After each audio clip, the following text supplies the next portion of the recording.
मैं हूँ सुबा। इस वीडियो में हम डिस्कस करेंगे कि हम अपनी बॉडी के अंदर जमे टॉक्सिन्स यानी गंदगी को कैसे निकाल सकते हैं। जैसे ही आप बॉडी में से टॉक्सिन्स निकालेंगे और बॉडी को अंदर से साफ करेंगे तो आपका वज़न अपने आप कम होने लगेगा, स्किन साफ हो जाएगी और पहले से बहुत ज़्यादा एनर्जी फील होगी। सबसे पहले तो ये जानना ज़रूरी है कि जब आप कुछ खाते हैं तो उसका बॉडी में जाके होता क्या है। पहले तो खाना आपके पेट में जाता है जहाँ पे वो टूटता है, फिर आपकी इंटेस्टाइन्स में यानी कि आपकी आंतों में, और आखिर में वो वेस्ट बन के बॉडी से बाहर निकल जाता है। लेकिन क्या आपको लगता है कि हर खाने को इस साइकिल को पूरा करने में सेम टाइम लगता है? नहीं, फलों को गुजरने में लगते हैं लगभग 3 घंटे। 1 घंटा आपके पेट में, 1 घंटा आपकी स्मॉल इंटेस्टाइन में और 1 घंटा आपकी लार्ज इंटेस्टाइन में। सब्जियों को लगते हैं लगभग 6 घंटे। क्या आप जानते हैं कि अन्न जैसे कि रोटी, चावल, दालों को कितना टाइम लगता है? लगभग 18 घंटे। अब ये एक एस्टिमेट है आपको एक आइडिया देने के लिए, लेकिन समझना ये है कि जिस खाने में पानी जितना कम होता है उसको बॉडी से निकलने में उतना ही ज़्यादा समय लगता है। अब अन्न को डाइजेस्ट होने में लगते हैं लगभग 18 घंटे, लेकिन हम में से ज़्यादातर लोग तो दिन में 3-3, 4-4 बार अन्न खा रहे हैं। मतलब पहले वाला पचा नहीं, हमने ऊपर से और डाल दिया और फिर नेचुरली पहले वाला खाना बॉडी से वेस्ट के रूप में बाहर नहीं निकलता, अंदर ही अंदर वो सड़ता है, वायरस, फंगस और कीड़े पैदा करता है। आपने शायद लोगों के पेट में कीड़े मिलने वाली स्टोरीज सुनी हो। अब ऐसा तो नहीं कि उन लोगों ने कीड़े खाए, तो वो कीड़े वहाँ तक कैसे पहुँचे? एक्चुअली वो अंदर सड़ रहे ना पचे हुए खाने से पैदा होते हैं। आपने सुना होगा you are what you eat. ठीक है, पर सच्चाई तो ये है you are what you ate. जो बर्गर हमने 1 साल पहले खाया था, क्या पता वो अभी भी अंदर पड़ा सड़ रहा हो। चीज़ें जैसे ब्रेड, चीज़, नमकीन, स्नैक्स, बिस्किट, चाय, कॉफ़ी या फिर वो हर चीज़ जो हमें मदर नेचर से, माँ प्रकृति से सीधा सीधा नहीं मिलती, उसे पचाना और बाहर निकालना बॉडी के लिए बहुत मुश्किल होता है। वो हमारी इंटेस्टाइन्स की दीवारों पे चिपक जाता है और एक मोटी लेयर बना लेता है। अंदर से हमारी इंटेस्टाइन कुछ ऐसी दिखती है। उस पे हज़ारों छोटे छोटे उंगलियों जैसे उभार होते हैं जिसे हम विलाई कहते हैं। इंटेस्टाइन पर जो भी लगा होता है ये विलाई उसको अपने अंदर सोख लेते हैं और ब्लड में भेज देते हैं, और ब्लड के ज़रिए वो बॉडी के हर अंग में पहुंच जाता है। अब अगर इंटेस्टाइन की दीवार पे गंदगी जमी होगी तो जाहिर सी बात है कि विलाई गंदगी को ही सोखेंगे। फिर ये गंदगी बॉडी के अलग अलग अंगों में पहुंचकर उनके काम को डिस्टर्ब करती है और उसे हम कह देते हैं बीमारी। अगर ये गंदगी हमारी स्किन में जम जाती है तो हम उसे कह देते हैं एक्ने, एक्जिमा, सोराइसिस। अगर ये स्टोन बन के किडनी या गॉल ब्लैडर में जम जाती है तो हम इसे कहते हैं पथरी। ऐसे ही मोटापा, अगर आपको वजन कम करना है तो अंदर से गंदगी को निकालना होगा। अगर ये गंदगी ब्लड को भारी कर देती है और हार्ट को ब्लड को पंप करने के लिए ज़्यादा प्रेशर लगाना पड़ता है तो हम इसे कहते हैं हाई ब्लड प्रेशर। अगर ये ओवरीज में गांठ या सिस्ट बन के जम जाती है तो हम इसे कहते हैं पीसीओडी, मेंस्ट्रुअल डिसऑर्डर्स। अगर ये इंटेस्टाइन्स में जम जाती है तो हम इसे कह देते हैं कब्ज, और कब्ज सभी बीमारियों की जड़ है। अगर ये हमारे एयरवेज में जम जाती है तो हम इसे कहते हैं एस्थमा। अगर हमारी आर्टरी में जम जाती है तो हम इसे कह देते हैं कोलेस्ट्रॉल। आज ये शायद एक छोटी सी बीमारी बन के बैठी हो, लेकिन अगर हमने इसको साफ नहीं किया तो कल को ये बहुत डेंजरस बीमारी बन के बाहर आ सकती है, जैसे ट्यूमर या फिर कैंसर सेल। तो जब आप इस गंदगी को बाहर निकालेंगे तो सारी बीमारियां अपने आप ठीक हो जाएंगी, क्योंकि जो बॉडी अंदर से साफ है उसमें कोई बीमारी हो ही नहीं सकती। हमारी ये ह्यूमन बॉडी माँ प्रकृति की एक बहुत कीमती गिफ्ट है। थोड़े दिनों बाद हम इसे माँ प्रकृति को वापस लौटा देंगे। जब तक के लिए हमारे पास है, हमारी ड्यूटी है कि हम इसे साफ रखें, बहुत सारी हेल्थ और एनर्जी के साथ, जैसा उन्होंने इसे हमारे लिए बनाया है। मान लीजिए एक गाड़ी है जो पेट्रोल के लिए बनी है। अगर आप उसके टैंक में पेट्रोल की जगह डीजल डाल देते हैं तो क्या वो चलेगी? नहीं। तो पहले आपको डीजल को निकालना होगा और फिर पेट्रोल डालना होगा। ऐसे ही आपकी बॉडी के साथ है। बनी तो थी वो इसके लिए, लेकिन डाल दिया हमने ये, तो कैसे चलेगी? तो पहला स्टेप है गंदगी को निकालना और फिर सही खाना अंदर डालना। इस वीडियो में हम सिर्फ स्टेप 1 की बात करेंगे और अगली वीडियो में स्टेप 2 की। तो प्लीज़ आप इस वीडियो को एंड तक देखें क्योंकि मैं आपको बताने वाली हूँ कि आपको कल से एग्जैक्टली क्या करना है। पहली चीज़ जो आपको शुरू करनी है वो है 16 घंटे उपवास। अब आप उपवास का नाम सुन के डर मत जाना, मेरा आपसे प्रॉमिस है कि ये मुश्किल नहीं होगा। देखिए, जो शक्ति आपके अंदर से गंदगी, टॉक्सिन को निकालेगी, बीमारी ठीक करेगी, वजन को कम करेगी, वो शक्ति आपकी बॉडी के अंदर ही बैठी है, ना कि किसी दवाई या बॉटल या इंजेक्शन में। जो डॉक्टर आपको ठीक करेगा वो आपके अंदर ही बैठा है और उपवास करने से आप उसको अपना काम करने का मौका देते हैं। और इसका प्रूफ है, जब आपकी हड्डी टूटती है तो उस पर प्लास्टर लगता है, उसे एक जगह स्टेबल रखने के लिए, उसे आराम देने के लिए। थोड़े दिनों बाद वो हड्डी खुद ब खुद जुड़ जाती है। ऐसा तो नहीं कि उस प्लास्टर में कोई दवाई है। तो वो कौन सी शक्ति है जो इस हड्डी को जोड़ती है? वो है आपकी प्राण शक्ति, यानी कि आपकी हीलिंग पावर। ये प्राण शक्ति बहुत पावरफुल है। अगर ये इतनी बड़ी हड्डी को जोड़ सकती है तो क्या ये आपके सिस्ट या स्टोन नहीं तोड़ सकती? क्या ये अंदर जमी गंदगी नहीं निकाल सकती? क्या ये diabetes, high blood pressure, obesity या अर्थराइटिस नहीं ठीक कर सकती? ज़रूर कर सकती है, क्योंकि प्राण शक्ति को नहीं पता बीमारी का क्या नाम है। ये नाम तो हमने दिए हैं। जब प्राण शक्ति अपना इलाज करना शुरू करती है तो सब कुछ ठीक कर देती है, चाहे बीमारी कहीं भी हो और कितनी भी पुरानी क्यों ना हो। अब आइए प्राण शक्ति का काम करने का तरीका जानते हैं। प्राण शक्ति एक बार में एक ही काम ढंग से कर सकती है, खाने को पचाने का काम यानी डाइजेशन का काम, या फिर इलाज यानी हीलिंग का काम। हम प्राण शक्ति को हीलिंग करने का मौका ही नहीं देते, हम उसे हमेशा डिस्टर्ब करते रहते हैं। पता है कैसे? हमेशा खाते रहने से। जैसे ही हम कुछ खाते हैं, प्राण शक्ति हीलिंग का काम रोक देती है और डाइजेशन का काम शुरू कर देती है। अनफॉर्चुनेटली हम हमेशा ही खाते रहते हैं। नाश्ते में हमने खाए 2 टोस्ट ब्रेड के, वो डाइजेस्ट हुआ नहीं। लंच में हमने चावल और डाल दिए, वो डाइजेस्ट हुआ नहीं। डिनर में हमने 2 रोटी और डाल दी। तो प्राण शक्ति दिन में 24 घंटे, हफ्ते में 7 दिन खाना ही डाइजेस्ट करती रहती है और हीलिंग का टाइम ही नहीं मिलता।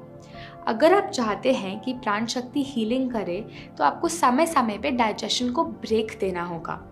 हम सजेस्ट करते हैं कि आप रोज़ रात 16 घंटे का ब्रेक दें। मान लीजिए आपने डिनर रात को 8 बजे खाया, तो अगले दिन दोपहर 12 बजे तक कुछ मत खाइए। 12 बजे आप अपने दिन का पहला सॉलिड मील लीजिए। तो आप दिन में 16 घंटे उपवास कर रहे हैं और 8 घंटे के अंदर अंदर खा रहे हैं। इसको कहते हैं 16 घंटे उपवास, 16 आवर फास्टिंग। दोपहर 12 बजे से पहले आप जूस ले सकते हैं। आप पानी, नारियल पानी या कोई भी सब्जी का जूस ले सकते हैं, लेकिन फ्रूट जूस, चाय, कॉफ़ी या दूध बिल्कुल नहीं लेना। अब सुनने में जितना मुश्किल लगता है उतना है नहीं, क्योंकि 16 में से ज़्यादातर समय तो आप सो ही रहे होंगे।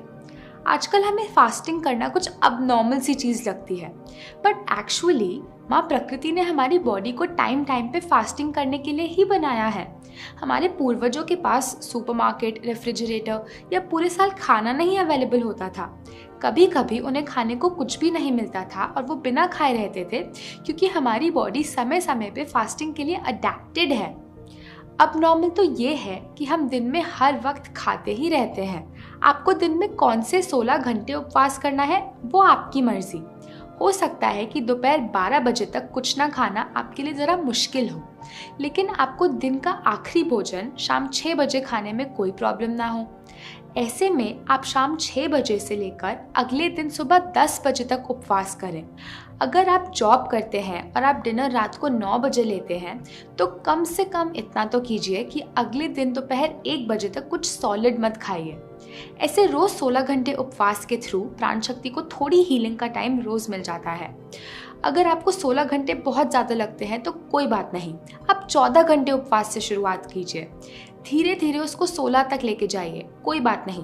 12 घंटे उपवास तो शायद आप अभी भी कर रहे होंगे। मान लीजिए आपने डिनर रात को 8 बजे खाया और अगला भोजन अगले दिन दोपहर 12 बजे। आपका डिनर अगर हल्का है तो करीब 6 घंटे में डाइजेस्ट हो जाएगा। तो रात 8 बजे से लेकर सुबह 2 बजे तक आपके डाइजेशन आवर्स चल रहे हैं, यानी पचाने के घंटे। जैसे ही खाना डाइजेस्ट हो जाता है, प्राण शक्ति क्या शुरू कर देती है? हीलिंग। तो अगले 10 घंटे आपके हीलिंग आवर्स होंगे, यानी इलाज के घंटे। इस दौरान आपकी प्राण शक्ति टिश्यूज को रिपेयर करती है, स्किन से पुराने दाग धब्बों को दूर करती है, डेड सेल्स को बदलती है, स्टोन्स यानी पत्थरी को निकालती है, फैट को घटाती है, सिस्ट फाइब्रॉइड्स को तोड़कर हार्मोन्स को रेगुलराइज करती है, इंटेस्टाइन्स में जमी गंदगी को हटाती है, एयरवेज में से म्यूकस को साफ करती है, आर्टरीज में से कोलेस्ट्रॉल को निकालती है। उपवास के दौरान आपकी प्राण शक्ति हर अंग की गहराई में जाकर वहाँ पड़े टॉक्सिन्स या गंदगी को उठाकर स्टूल, यूरिन, स्वेट और ब्रेथ के थ्रू बाहर फेंकती है। एक बात का ध्यान रखिएगा, आपका शाम का डिनर हल्का होना चाहिए। हम सजेस्ट करते हैं कि आप रात को सिर्फ सैलेड या सूप खाएं। अगर आप कुछ भारी खा लेते हैं जैसे कि चपाती, चावल या दाल, तो उसको डाइजेस्ट होने के लिए ज़्यादा टाइम लगेगा और प्राण शक्ति को हीलिंग आवर्स नहीं मिलेंगे। हम आपको ये डाइट प्लान सजेस्ट करते हैं। सुबह उठने के थोड़ी देर बाद जूस लीजिए, जैसे कि नारियल पानी या सबसे अच्छा सफ़ेद पेठे का जूस। ये नहीं अवेलेबल हो तो किसी भी सब्जी का जूस पी लें। फिर 2 घंटे बाद नाश्ते में एक बड़ी प्लेट मौसम के कोई भी फल लीजिए। फिर लंच में आप अन्न ले सकते हैं, जिसमें आप सात्विक सब्जी और सात्विक रोटी ले सकते हैं, जैसा कि हमने आपको अपने चैनल पे दूसरी वीडियोस में दिखाया है। ध्यान रखें, अन्न कम से कम लेना है और सब्जी ज़्यादा। फिर डिनर में आप सूप या सैलेड ले लीजिए। बीच में भूख लगे तो नारियल पानी या कच्चे नारियल की गिरी लें। इस लाइफस्टाइल को आसान बनाने के लिए मैंने आपके लिए कुछ बहुत टेस्टी सात्विक रेसिपीज़ डिज़ाइन करी हैं, जिसमें से कुछ हमारे YouTube चैनल पे हैं, लेकिन सारी रेसिपीज़ के लिए आप हमारी रेसिपी बुक को ऑर्डर कर सकते हैं, जिसका लिंक इस YouTube वीडियो के डिस्क्रिप्शन में दिया है। अच्छा, एक बात का ध्यान रखना, कभी ओवर ईटिंग नहीं करना। Too much of a good thing is not that good. ये नहीं सोचना, अरे मैं तो इतना हेल्दी खा रहा हूँ तो कितना भी खा सकता हूँ। टेबल पे उठने से पहले पेट में थोड़ी जगह हमेशा खाली छोड़ना। आपकी बीमारी कितनी जल्दी ठीक होती है ये इस पे डिपेंड करता है कि आप बॉडी को कितने हीलिंग आवर्स देते हो। अगर आप रोज़ 16 घंटे उपवास कर रहे हैं तो एक हफ्ते में आपने दे दिए 112 हीलिंग आवर्स, एक महीने में आपने दे दिए करीब 450 हीलिंग आवर्स, 3 महीने में 1500 हीलिंग आवर्स, और 1500 हीलिंग आवर्स में सभी बीमारियां diabetes, cholesterol, PCOD, thyroid, high blood pressure जड़ से ठीक हो सकती हैं। अगर आपकी एज कम है तो आपको इससे भी ज़्यादा कम समय लगेगा, क्योंकि बच्चों में प्राण शक्ति और भी ज़्यादा होती है। बस डाइट को फॉलो करना मत भूलिएगा, वो उतनी ही ज़रूरी है जितनी कि फास्टिंग। अभी उपवास पर एक डॉक्यूमेंट्री भी बनाई गई थी, आइए उसका एक छोटा सा पार्ट देखते हैं। हम यहाँ ऐसा कर रहे हैं कि हर तरह की टाइप 2 डायबिटीज और उससे होने वाली दिक्कतों को दूर कर रहे हैं उपवास से। ये कैलोरीज कम करने से बहुत अलग है। उपवास 6 गुना बेहतर है इस खतरनाक चर्बी से मुक्ति पाने के लिए। सबसे पहला जो मुझे फर्क दिखा वो है वजन का कम होना। मैंने 7 दिनों में 9 किलो वजन कम किया है। मैंने 18 किलो वजन कम किया और वापस कभी नहीं बढ़ा। मैंने करीब 40 किलो वजन कम किया है और अभी भी कर रही हूँ। असल में पहले से ज्यादा कसरत कर सकते हैं। मैं हमेशा खाली पेट कसरत करता हूँ उपवास के दौरान। मैं एक दिन में 210 यूनिट इंसुलिन लिया करती थी और अब वो सारी छूट गई है। उपवास ने मेरी जान बचा ली। ये दवाई से भी अच्छा है। मैं हाई ब्लड प्रेशर और कोलेस्ट्रॉल कम करने की दवा ले रही थी और वो 2 हफ्ते बाद आई और उसका ब्लड प्रेशर नॉर्मल था, और अब मैं कोई दवा नहीं ले रही हूँ। उपवास उतना ही प्रभावकारी है जितनी की कीमोथेरेपी। मेरी गांठ लगातार कम होती रही और अब बिल्कुल खत्म हो गई। No cancer. 21 साल से मैं हूँ cancer free. Isn't that amazing? दुनिया का हर धर्म हमें उपवास करना सिखाता है, चाहे वो एकादशी हो, रोज़ा हो या गुड फ्राइडे हो। मैंने इंडिया के कुछ गहरे वेदों को स्टडी किया है, जैसे आयुर्वेदा, नेचुरोपैथी, योगा, और सभी इस एक सिद्धांत का पालन करने को बोलते हैं। जब आपको दोपहर तक खाने के बारे में नहीं सोचना पड़ता तो आप पहले से ज़्यादा प्रोडक्टिव होते हैं। आप दिन में पहले से ज़्यादा काम निकाल पाते हैं क्योंकि आपको हर समय खाने के बारे में नहीं सोचना पड़ता। Okay, let's move on. Please आप इस वीडियो को एंड तक देखें, क्योंकि मैं आपको डिटॉक्स करने के 2 और इम्पॉर्टेंट तरीके बताने वाली हूँ जो मैंने अपने गुरुओं से सीखे। और इस वीडियो को अपने सारे फ्रेंड्स और फैमिली के साथ शेयर करें ताकि माँ प्रकृति की ये नॉलेज इंडिया के हर घर तक पहुँचे और सभी बिना दवाइयों के ठीक हो सकें। इस चैनल को ज़रूर सब्सक्राइब करें और नीचे दिए गए बेल बटन को दबाएं ताकि आपको हमारी नेक्स्ट वीडियो का अपडेट मिलता रहे। दूसरी चीज़ जो आपको शुरू करनी है वो है एनिमा। सिर्फ क्योंकि हम रोज़ बाथरूम जा रहे हैं तो ज़रूरी नहीं कि हमारी इंटेस्टाइन साफ़ हैं। मान लीजिए आप 30 साल के हैं। क्या आपने कभी 30 साल पुराने घर के प्लम्बिंग पाइप्स देखे हैं? उसमें से रोज़ पानी और गंदगी ज़रूर गुजर रही है, लेकिन 30 सालों के बाद उसकी दीवार पे इतनी गंदगी इकट्ठा हो जाती है कि किसी भी चीज़ का गुजरना मुश्किल हो जाता है। ऐसा ही कुछ हमारे साथ है और हर रोज़ हमारी इंटेस्टाइन में और ज़्यादा गंदगी जमा हो रही है। हमें कुछ ऐसा चाहिए जो इस गंदगी की हार्ड लेयर को सीधा मेल्ट कर सके। ये वैसे ही है जैसे हमारे बर्तनों के नीचे चिपक जाती है। हम इसे कैसे निकालते हैं? पानी में भिगोकर। उचित समय दिया जाए तो पानी लगभग हर चीज़ को घोल सकता है। तो अब हम अपनी इंटेस्टाइन्स में पानी कैसे लें?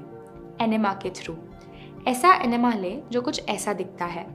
कुछ केमिस्ट इसको अपने पास रखते हैं, वरना आप इसे ऑनलाइन भी खरीद सकते हैं और ये काफ़ी सस्ता होता है। इसको 2-3 बार पानी से धो लें और फिर एनिमा पॉट में 200 से 300 ml साफ पानी भर लीजिए। इसको लेने की बेस्ट जगह है आपका बाथरूम।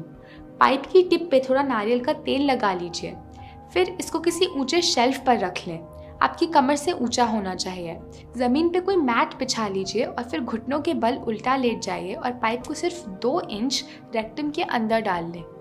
एक हाथ से पाइप को पकड़े रखें ताकि वो बाहर ना गिरे। जल्दी ही पानी एनिमा पॉट से खाली होकर आपकी इंटेस्टाइन्स में भर जाएगा। फिर पाइप को बाहर निकाल लें और पानी को करीब 10 मिनट तक अंदर होल्ड करके रखिए। बीच में थोड़ा वॉक कर लें। अपने पेट की मसाज करते रहिए ताकि गंदगी अंदर अपनी जगह छोड़ने लगे। जब आपको बाथरूम जाने का प्रेशर हो तो बाथरूम जाइए और आप देखकर सरप्राइज हो जाएंगे कि अंदर कितनी गंदगी, कितने टॉक्सिन्स जमे पड़े थे। ये बिल्कुल सेफ है। अनसेफ तो ये है कि हम वो सारे टॉक्सिन्स को अपने अंदर सारा दिन लेके घूमते रहते हैं। जब मुझे इसके बारे में पहले पता लगा तो मैंने अपने गुरु से कहा, मैं आपकी हर बात मान लूँगी लेकिन मैं एनिमा कभी नहीं करूँगी। लेकिन मेरा विश्वास कीजिए, सिर्फ एक बार इसको लेने के बाद ये बिल्कुल नॉर्मल लगने लगा। जब हम दांत ब्रश करते हैं तो हम ये नहीं सोचते, छी मैं नहीं दांत ब्रश करूँगी क्योंकि वो कितने गंदे हैं। तो हम अपनी इंटेस्टाइन्स के बारे में ऐसा क्यों बोलें? सबसे अच्छा तो है कि आप एनिमा खाली पेट लें, सुबह पेट साफ होने के बाद। अगर सुबह नहीं ले पाते तो दिन में कभी भी ले लीजिए। बस आपके खाने और एनिमा के बीच में 2 से 3 घंटे का गैप रखिए। अगर आप ये लाइफस्टाइल अभी फॉलो करना शुरू कर रहे हैं तो इसे 3 हफ्तों तक रोज़ 1 बार लीजिए। 3 हफ्तों के बाद रोज़ नहीं लेना, सिर्फ हफ्ते में 1 बार या ज़रूरत पड़ने पर लेना है। चिंता ना करें, इसकी आदत नहीं पड़ेगी। अगर आपको कोल्ड, कफ, बुखार, वॉमिटिंग, पेट दर्द या कोई भी ऐसी छोटी बीमारी आती है, इसको दिन में 2 से 3 बार लीजिए। डिटॉक्स का तीसरा तरीका, ठंडी पट्टी यानी वेट पैक। कभी कभी ये गंदगी हमारे ब्लड में जम जाती है और उसको सर्कुलेट करने का बेस्ट तरीका है ठंडी पट्टी। एक वाइट कॉटन का कपड़ा लीजिए, करीब 1 मीटर चौड़ा और 2.5 मीटर लंबा। इसको लंबी पट्टी में फोल्ड कर लें, करीब 10 इंच चौड़ी। फिर इसको ठंडे पानी में भिगोकर निचोड़ लें। पानी उतना ही ठंडा होना चाहिए जितना आप आसानी से सहन कर सकते हैं। पट्टी को पेट के चारों ओर ऐसे लपेट लें और फिर टक कर लें ताकि वो गिरे ना। आपकी नाभि पट्टी के बीच में रहनी चाहिए।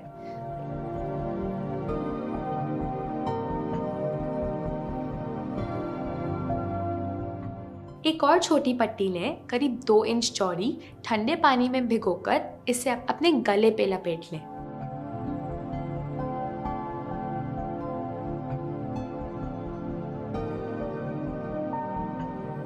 एक और छोटी पट्टी लें, ठंडे पानी में भिगोकर अपने माथे पे लपेट लें। आप ये कपड़ा कहीं से भी खरीदकर टेलर से सिलवा सकते हैं, लेकिन इस प्रोसेस को आपके लिए इजी करने के लिए हमने एक डिटॉक्स किट बना के रखी है जिसमें एक रेडीमेड पट्टी और एनिमा है। आप इस किट को नीचे दिए गए लिंक से ऑर्डर कर सकते हैं। आप पट्टी के ऊपर अपने कपड़े पहनकर अपना कोई भी दूसरा काम कर सकते हैं। आपको इसे लगाकर एक जगह बैठने की ज़रूरत नहीं है। इसको करीब 30 से 40 मिनट तक लगा के रखें। इसको आप दिन में कभी भी लगा सकते हैं, खाने के बाद भी और खाने से पहले भी। बस जब ये लगी हो उस टाइम पर कुछ नहीं खाना या पीना। गर्मियों में आप रोज़ इसको 2 बार करो, एक बार सुबह और एक बार शाम। 2 नहीं तो कम से कम 1 बार तो करिए। सर्दियों में इसको छोड़ दें। जिन पार्ट्स पर पट्टी लगी है वो हिस्से ठंडे हो जाते हैं और बाकी बॉडी गर्म। जब एक समय पे बॉडी में 2 टेम्परेचर मेंटेन होते हैं तो ब्लड सर्कुलेशन बढ़ जाता है। ब्लड के साथ साथ गंदगी भी अपनी जगह छोड़ने लगती है। खाना डाइजेस्ट करने के लिए ये बहुत अच्छी है। जिनका पेट निकला है उनका पेट कम हो जाता है इसको लगाकर। जिनको इंडाइजेशन, अल्सर, IBS, एसिडिटी है, उनका वो सभी कुछ ठीक हो जाता है। कोई भी बीमारी क्यों ना हो, पट्टी को तीनों जगह लगाइए क्योंकि तीनों जुड़े हैं। सर दर्द या माइग्रेन हो तो इसको इमिडिएटली लगाएं और आपको इंस्टेंट रिलीफ मिलेगा। देखने में ये एक मामूली सी चीज़ लगती है। आप शायद सोचेंगे अरे इससे कैसे डिटॉक्स होगा, लेकिन एक्चुअली पट्टी एक बहुत मैजिकल चीज़ है। तो आई होप अब आपको पता है कि अंदर से टॉक्सिन्स बाहर कैसे निकालने हैं। आई सजेस्ट आप तीनों चीज़ें साथ करें, तभी आपको मैक्सिमम बेनिफिट मिलेगा। इस वीडियो को अपने सारे फ्रेंड्स और फैमिली के साथ ज़रूर शेयर करें ताकि वो सभी दवाइयाँ छोड़कर मदर नेचर के पास वापस आ सके। अगली वीडियो में हम फूड प्रिंसिपल्स और डाइट प्लान को डिटेल में डिस्कस करेंगे। So good bye for now और हम जल्दी मिलते हैं।